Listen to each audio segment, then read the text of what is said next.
Assalamualaikum warahmatullahi wabarakatuh. Halo semuanya, perkenalkan nama saya Sania, NIM 2302100628. Nah, di sini saya akan menjelaskan tentang makanan dan minuman yang diharamkan dalam Islam. Yuk, simak video selanjutnya.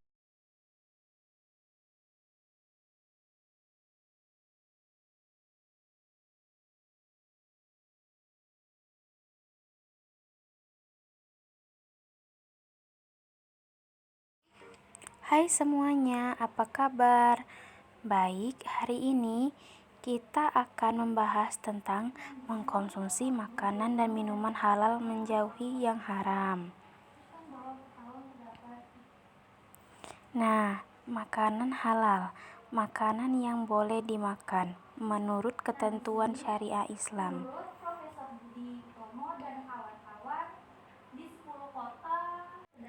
Makanan halal memenuhi 2 syarat. Jadi, makanan yang kita konsumsi sehari-hari ternyata ada syaratnya loh. Yang pertama yaitu halal dan thayyib. Halal artinya menurut syariat Islam, dan thayyib baik, menutrisi, bergizi, dan menyehatkan. Selanjutnya yaitu kriteria makanan halal. Ada 3 kriteria makanan halal. Yang pertama yaitu halal wujud dan halal zatnya.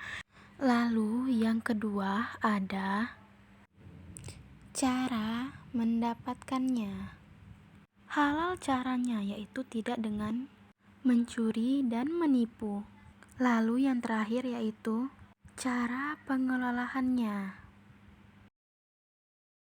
Dalam Quran surat Al-Maidah ayat 88, Bismillahirrahmanirrahim. Wa kullu mimma razaqakumullah halalan thayyiban. Wattaqullaha allazi antum bihi mu'minun. Dan makanlah dari apa yang telah diberikan Allah kepadamu sebagai rezeki yang halal dan baik, dan bertakwalah kepada Allah yang kamu beriman kepadanya. Hah? Aku haram? Babi merupakan salah satu hewan yang diharamkan dimakan karena dianggap najis. Namun bukan cuma itu alasannya. Tak hanya daging babi saja yang diharamkan, melainkan segala bagian yang dihasilkan dari hewan babi. Lalu yang keempat adalah hewan yang disembelih selain nama Allah. Jika hewan yang disembelih dipersembahkan kepada selain Allah, maka hukumnya adalah haram. Kelima, daging hewan yang dipukul, dicekik, dan ditanduk. Mengapa demikian? Karena mereka seperti bangkai. Minuman haram. Minuman apa yang diharamkan oleh Islam? Minuman yang pertama yang memabukkan. Dalam hadis Ani bin Umar anna Rasulullah sallallahu alaihi wasallam qala kullu muskirin khamrun wa kullu muskirin haramun, rawahu Muslim. Dari Ibnu Umar bahwa Rasulullah bersabda, setiap yang memabukkan adalah khamr dan setiap yang memabukkan adalah haram. Yang kedua, minuman yang berasal dari benda najis atau yang terkena najis. Contohnya yaitu terkena kencing manusia atau hewan. Didapatkan dengan cara batil atau tidak benar seperti mencuri, menipu. Nah, apakah kalian sudah menyimak video yang barusan saya perlihatkan? Itulah adalah penjelasan mengenai makanan dan minuman yang halal dan haram. Baik, saya akan menjelaskannya lebih rinci lagi. Nah, makanan dan minuman haram dalam Islam perlu kita ketahui. Biasanya makanan dan minuman yang haram ini akan memberikan pengaruh buruk terhadap tubuh jika dikonsumsi. Bahkan banyak yang mengakibatkan penyakit. Karena sesungguhnya Allah menjadikan makanan atau minuman yang haram itu bukan tanpa alasan. Makanan dan minuman haram dalam Islam disebut dalam Al-Quran dan hadis, sebagaimana Allah Subhanahu wa Ta'ala berfirman, yang artinya, dan makanlah makanan yang halal lagi baik daripada yang Allah telah rezekikan kepadamu, dan bertakwalah kepada Allah yang kamu beriman kepadanya. Quran Surat Al-Maidah ayat 88. Berikut adalah makanan dan minuman haram dalam Islam yang telah diterangkan dalam Al-Quran dan hadis. Yang pertama adalah babi. Pada surah Al-Maidah ayat 3, babi termasuk ke dalam salah satu makanan haram.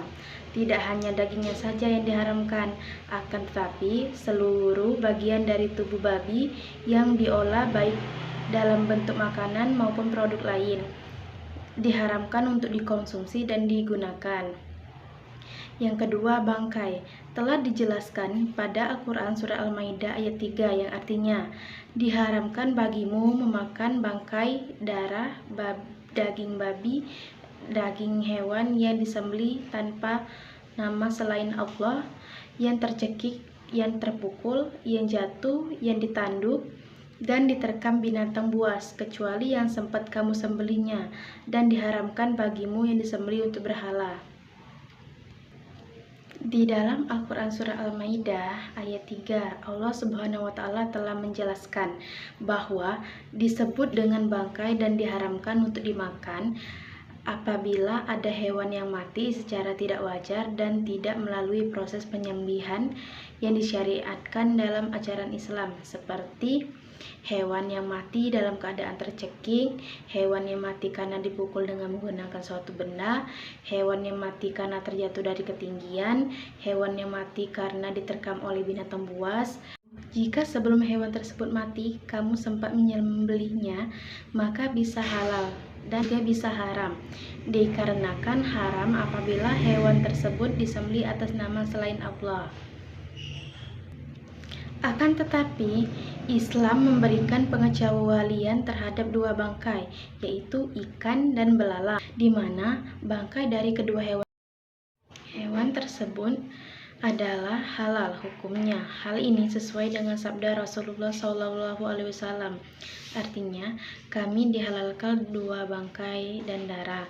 Adapun dua bangkai tersebut adalah ikan dan belalang, sedangkan darah tersebut adalah ati dan limpa.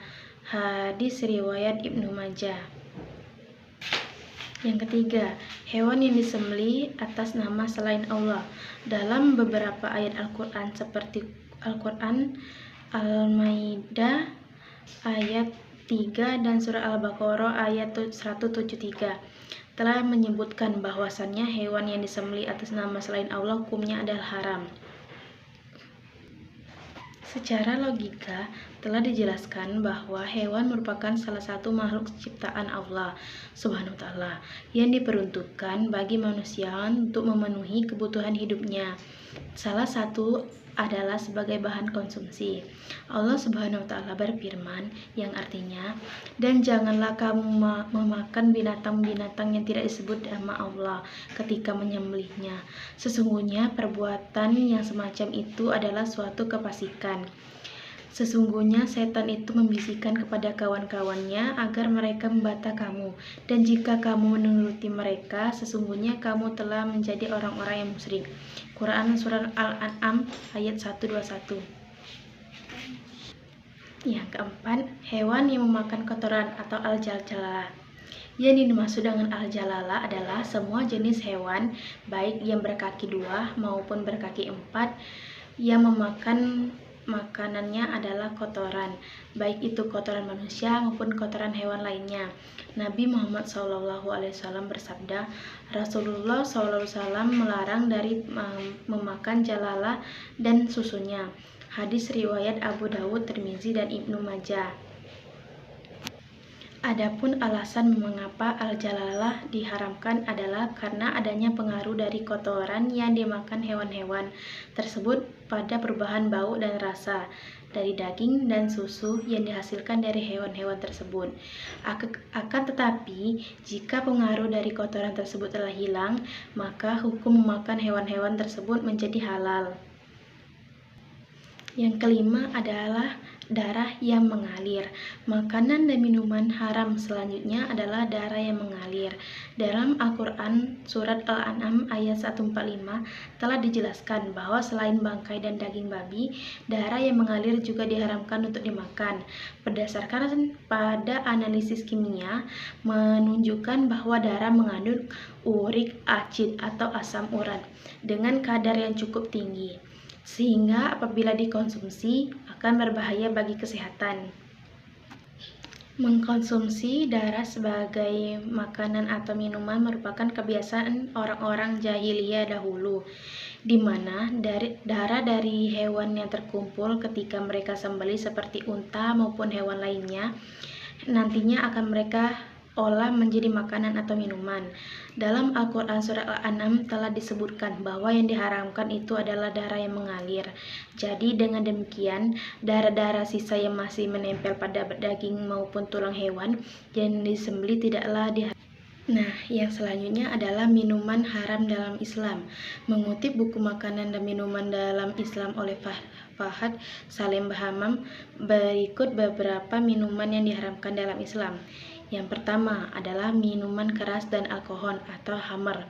Segala bentuk minuman yang bersifat memabukkan, merusak, mengacau, dan memengaruhi akal disebut sebagai minuman keras dan haram untuk dikonsumsi atau diminum. Nabi Muhammad SAW bersabda, "Setiap yang memabukkan adalah minuman keras dan setiap minuman keras adalah haram."